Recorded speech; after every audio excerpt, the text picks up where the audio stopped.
Билатералната соработка, но и онаа во областа на одбраната, индустријата, дигиталната трансформација, вештачката интелигенција, апликациите, имплементацијата, енергетиката и инфраструктурата, но и понудите за инвестиции, меѓу кои проектот Чебрене Галиште, за кој Мицковски посочи дека ќе бидат понудени на американски инвеститори, теми на маса на стратешкиот диалог меѓу Македонија и САД.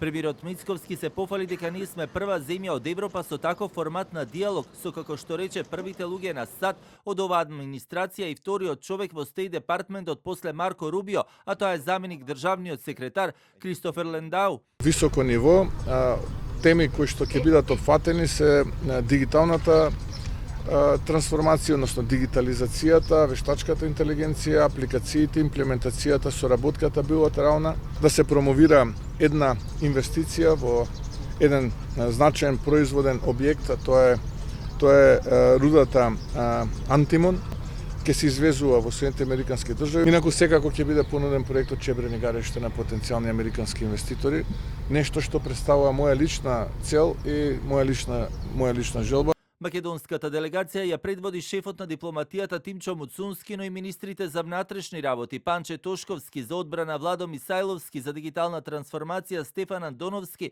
како и министерката за енергетика Сања Божиновска. Одржувањето на втората сесија од стратешкиот диалог се случува по пауза од 4 години. Првата се одржа во јуни 2022. Тогашната делегација беше предводена од поранишниот министер за надворешни работи Бујар Османи, додека американската страна ја предводеше помошникот државен секретар за Европа и Евроазија Карен Донфри. Средбата со Рубио изостанува поради тоа што во исто време во неговата агенда веќе беше ставена средбата со министерот за надворешни работи на Нов Зеланд Винстон Петерс.